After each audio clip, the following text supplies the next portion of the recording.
Okay, good day, people. So, looks like Conference Report has been posting a lot on the nature of fundamentalism and what do people mean by fundamentalism. And I thought I would jump into this conversation. It just seems so rich. And probably not surprisingly, my position is going to be something like there are fundamental ambiguities in fundamentalism, both within science and within religion. And I'm going to see if I can't talk about that. Okay, so, I guess one way to get at it would be to ask, what are those questions which are deemed to be illegitimate, inappropriate, unacceptable for either one of those? So, I mean, you could go to religious traditions where someone, the youth will say something like, what was God doing before he invented the world? Or they'll say something like, who invented God, or stuff like this. And the priest says, this doesn't make any sense, don't ask it that way. But it forces the issue that there are ambiguities still residing in this ultimate answer, right? I think the way that you can sort of force the issue in science, right, is very similar. You can try to raise these questions of, how long was there nothing before the Big Bang? And again, now people are going to say, no, you're not raising the question in the right way. But they're forcing the issue back and kind of suggesting whatever can't be answered scientifically isn't a legitimate, worthwhile, or useful question. And that's part of the issue of what is a legitimate question, what isn't. And this becomes especially interesting from within this kind of ambiguity of what really can be known and what can't ever be known. And is it acceptable to say that there is much that will never be known, and yet we still try to know anyway? You look at someone like either Charles Sanders Peirce, or you look at someone like Korzybski. They postulated something like an ideal world to be known.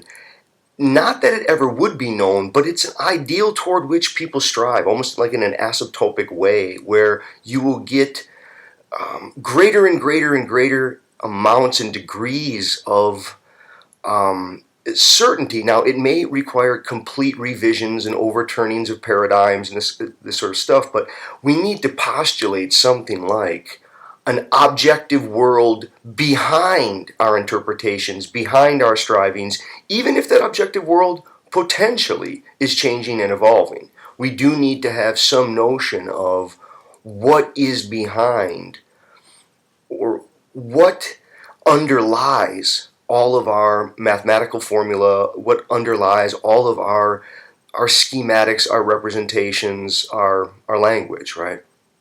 I think part of the way to raise it is to ask, how do we accommodate for Darwinian notions of truth? See, in some way, Darwin attacked the traditional philosophical notion of truth as representation.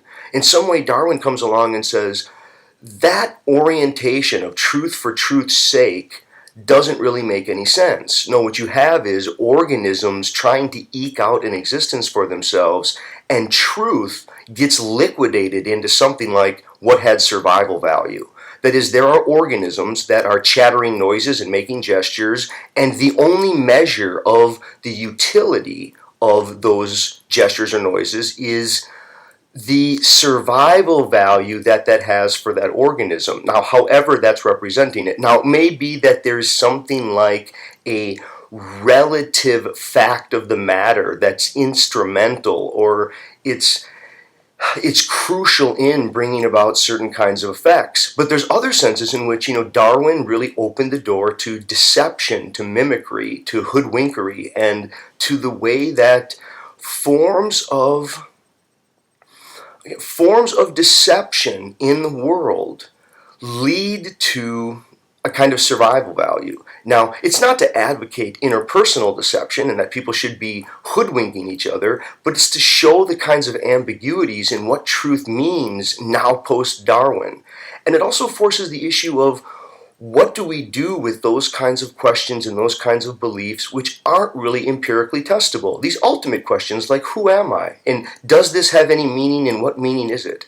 It may be that there's only mythical answers to these, and these aren't illegitimate responses. They may be creative maneuvers of an organism whose flourishing and survival value depends upon intrapersonal deception.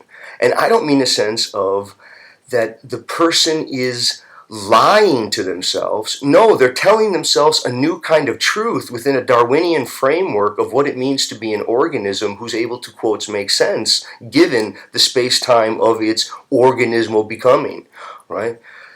There are so many other ways to ask questions, like, and maybe this is one that cuts to both science and religion and the ambiguities in their fundamentalism. And it's to ask the question, could consciousness have not been? Could consciousness have not been? Now, to the religious person, it almost doesn't make sense. They want to say, look, I don't really get what you're asking by the question. They say, God created the world and then he created humans or something.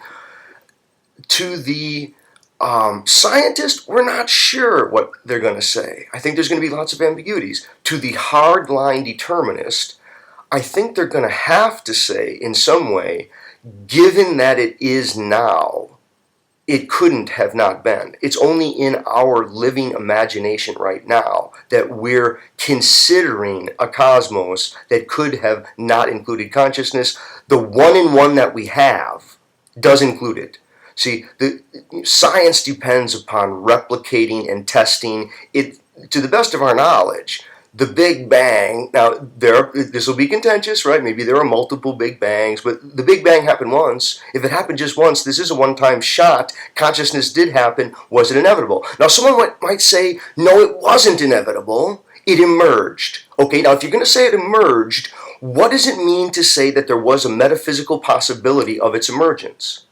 What does the very fact that it could emerge mean? Is that ambiguous? No, to the person who says no, it was a complete fluke, what would fluke mean in a completely deterministic universe? See, I think there are fundamental ambiguities in fundamentalism. All right, thanks.